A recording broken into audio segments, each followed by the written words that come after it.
Grabe naman tong paghahanda ni Madam sa bagong taon. Abay, kinumpleto ba naman ang 12 na prutas? Namili pa ng mga ipangreregalo. Wow! Tapos pinakyaw pa yung tinda sa groceryhan. Wow! Sa bagong taon, panibagong gastos na naman ni Madam. Paniguradong butas na naman yung bulsa niyo. Sa pagsalubong ng bagong taon. Lalo na itong mga prutas, dollar na ito ngayon. Noon, tinitimbang to kasi per kilo ang presyo nito. Ngayon, by piraso na. Yung presyo nakalagay na mismo sa prutas. Kaya kitang-kita mo talaga.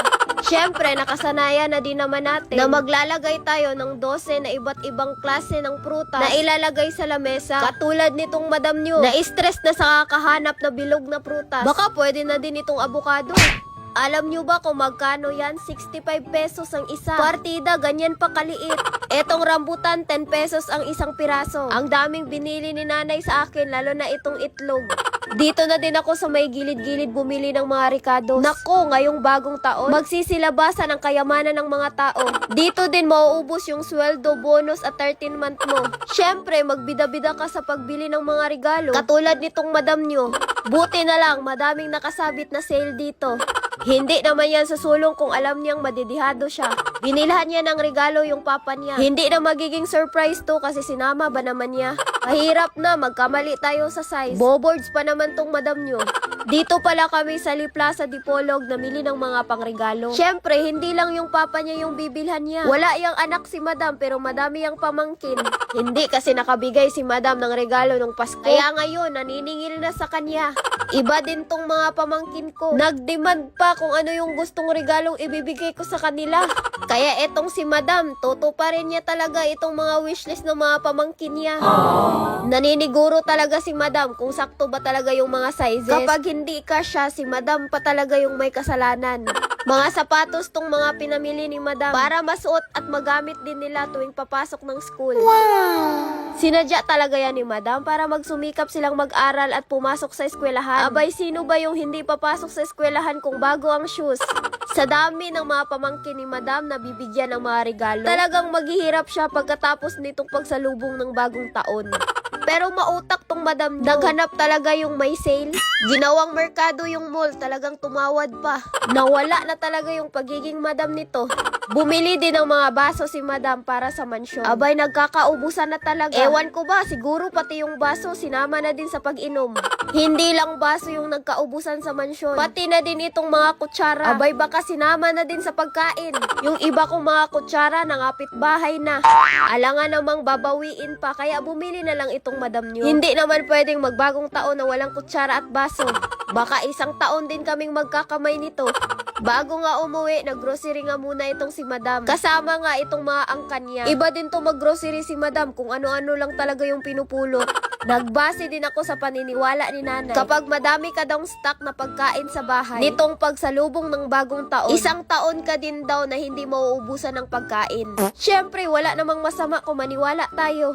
Pero yung mga kinakailangan lang naman daw yung mga dapat bilhin. Huwag nyo na lang tularan itong madam nyo. Iba din yung punteriya. Talagang hindi na talaga itong mapipigilan.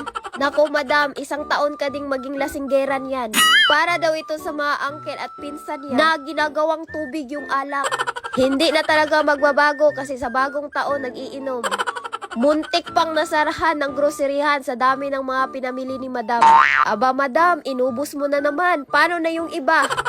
Sa dami nga ng pinamili nitong madam nyo, hindi niya mapipigilan na ipahula ito sa mga angkan niya kung magkano yung mababayaran niya. 25,000 daw. 15,000 daw. 20,000 daw. 19,000. Ang makahula na ay 500 pesos. Dito natin malalaman kung manghuhula ba talaga tong mga angkan ko. Abay, kabadong kabado. Talagang inabangan nila kung tama ba talaga yung hula nila.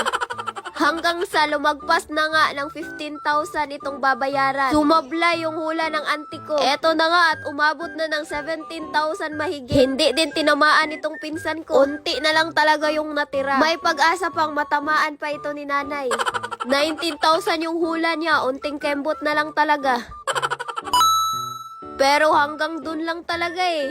Walang tumama maski isa sa kanila. Iba ka din madam, talagang may tama ka. Ikinasaya mo pa talaga yung mga nagastos mo ngayon. Sa haba ng resibo, pwede mo na talagang ipang-sash. Best in Gastorera sa taong 2025. Sa dami ng mga resibo ni Madam, pwede nang gawing Christmas tree yan. Nasarhan na talaga sila Madam dito. Grabe na talagang abalay ang ginagawa mo Madam. Eto na nga yung magiging problema. Paano to ikakasya lahat dito sa sasakyan ni Madam? Ayan Madam, bili ka kasi ng bili. Ayan tuloy, wala nang mapaglagyan. Para na lang talagang sardinas na pinilit na lang magkasya. Siksikan talaga, ewan ko na lang kung nakakahinga pa ba tong mga to. Talagang may dinaanan pa talaga tong Madam nyo. Bibili daw siya ng bomba para sa bagong taon. Ewan ko na lang kung hindi pa magigising tong mga kapitbahay niya.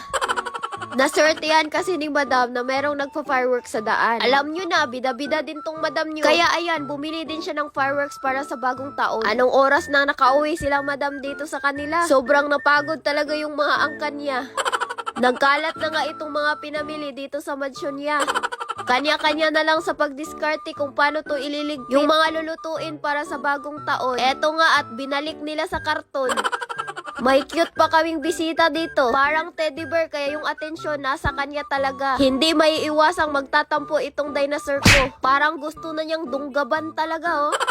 Hindi din nagpapigil si nanay dito sa 12 na prutas. Binilang pa talaga niya kung sakto ba.